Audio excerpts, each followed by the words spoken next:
Hello, and welcome to Off the Rack. I'm Shelley Beyer, and this is part 9 of my story. Today, I want to share what it's been like to grow into this new body, not just physically, but emotionally, spiritually, and energetically. Because here's the truth: even when everything goes well, even when the pain fades, even when the scars begin to settle, there's still an adjustment. There's still a moment where you catch your reflection and realize, I did it.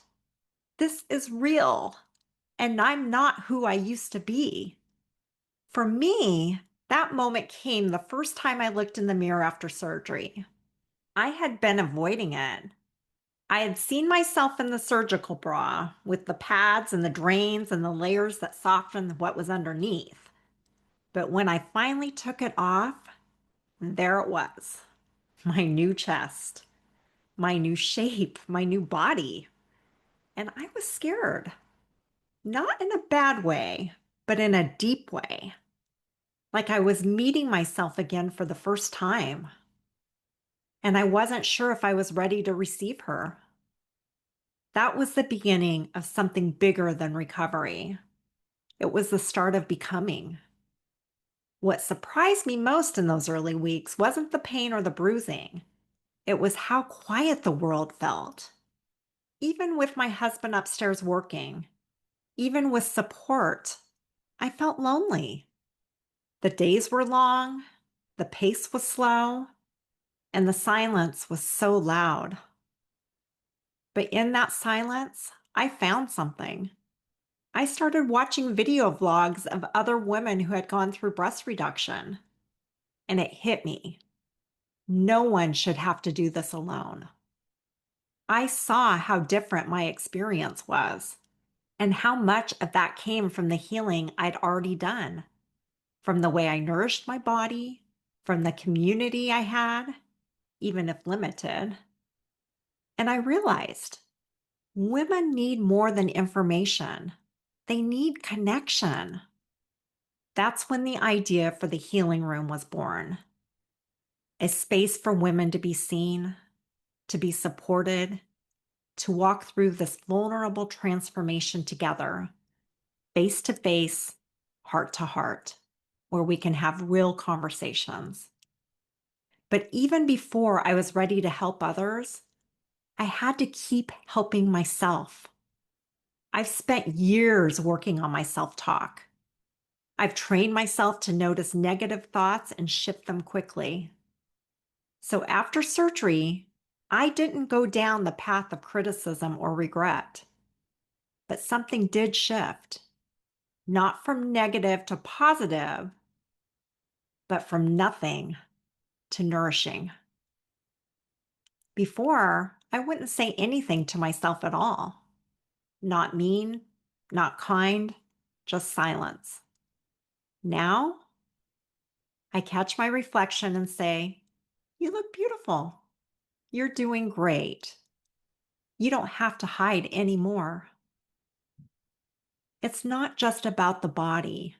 It's about the voice inside me finally becoming mine. But there's grief in all of this too. But not for my old body. I don't miss her. What I grieve is how long I waited, how long I lived with discomfort, with restriction, with the quiet belief that my needs could wait. And yet, I see the grace in that too, because I wasn't ready before. This wasn't just a surgery. It was the reward for years of inner healing, for the soul work, the childhood wounds, the hard questions, the permission I had to give myself over and over again. Then, at 7 weeks post-op, I didn't just feel lighter.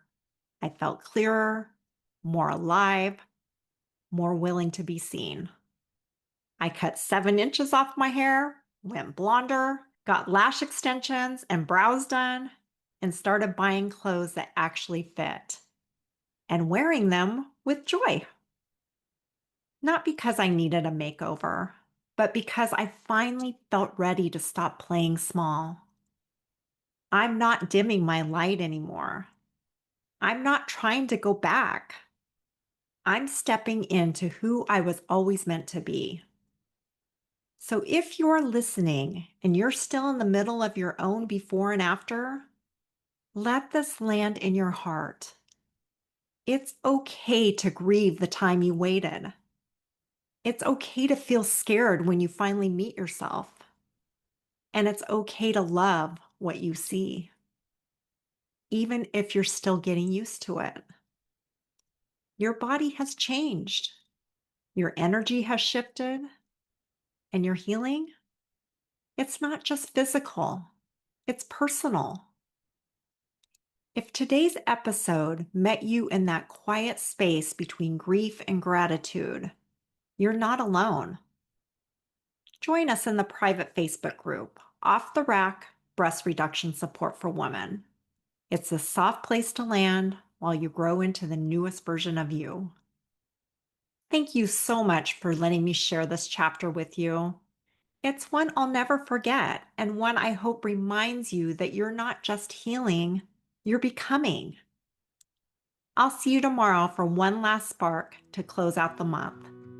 Until then, be gentle with your heart and kind to your body, and willing to meet the woman who's finally ready to be seen.